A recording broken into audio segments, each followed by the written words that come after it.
So the Beats Solo Pros. I'm going to try to describe the sound a little bit better than I did before and take out a lot of the other distractions and just concentrate on the Beats Solo Pros and the Beats Wireless 3.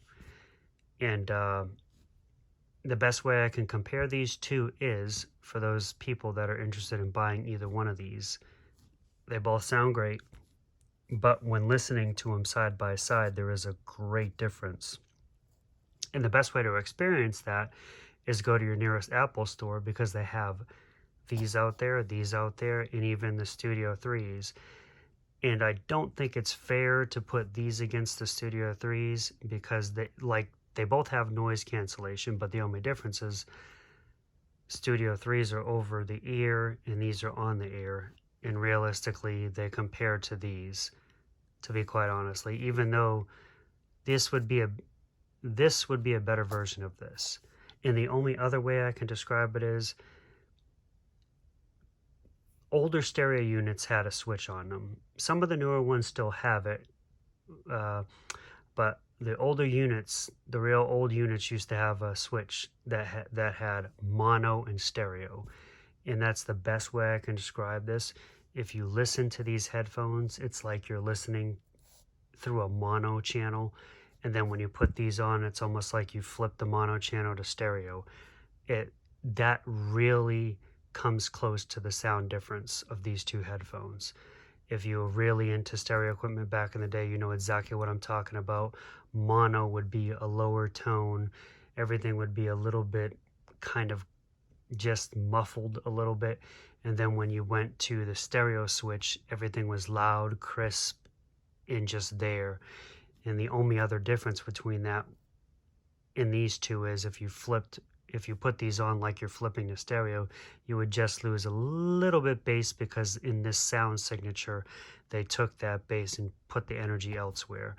And that's the best way I can describe it, because I sat down and thought about it after I made that video, and I was like, I didn't describe it right, so I got rid of it. I just wanted to concentrate on trying to give you a better description of what the difference are between these two, and that's the best thing I can come up with.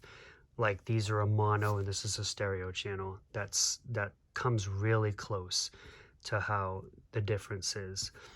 And they are both great though. Still, they both have their purposes and their sounds, and I enjoy listening to them both. But like I said, go to an Apple store, check them out.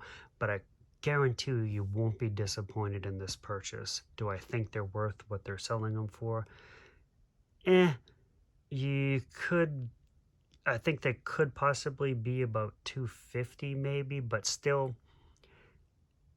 it's really good because they did a lot of improvements. Nothing against the old Beats signature sound from when Apple took them over and did the Studio 3s and the Solo 3s, wireless Solo 3s, wireless Studio 3s.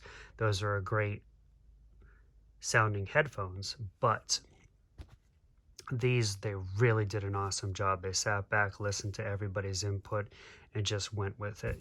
And they did a good job. And I like the fact that they put the lightning cable on there. That's a great improvement because let's be realistic.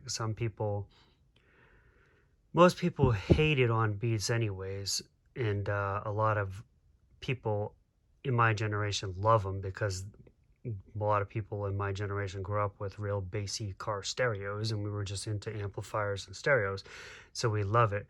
A lot of the younger generation really doesn't. It's more of a fad thing, but realistically, these are not fad headphones. These have a purpose. They were designed, and I'll even go with way back in the day, a lot. This is another reason why I don't like it when people can pair these to other products, because as I said in the last video, sound stages and sound signatures are different. But a lot of people try to say Beats were made cheap, and yes, they were. Generation 1 and even some of the Generation 2s were made really cheap. But a lot of people don't remember Sony has been making cheap, crappy headphones since the early 80s. Because when I was growing up, the headphones that Sony put out were crap. The wires would fall out of them, the plastic would break, the arms would break off. I had to constantly buy. It got so bad I stopped buying Sony products because their headphones were so cheap.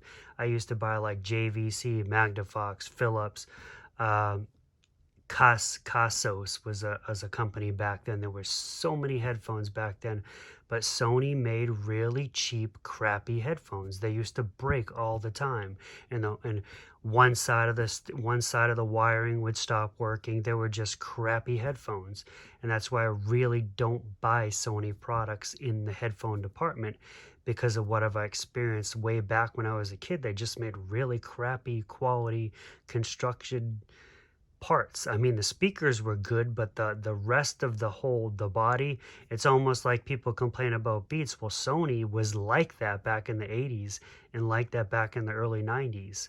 They made cheap headphones. They really did.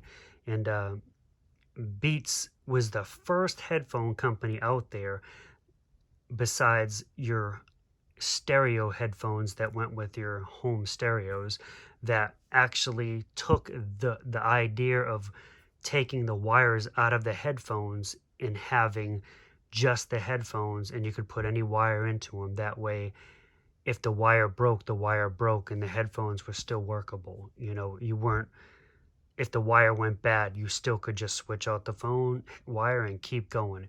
And Beats brought that into the lower end headphone world, where most of the headphones in the early 80s and 90s were all wired headphones. They didn't have wireless headphones, and they didn't have headphones that you could take the wire out, only in home stereo headphones.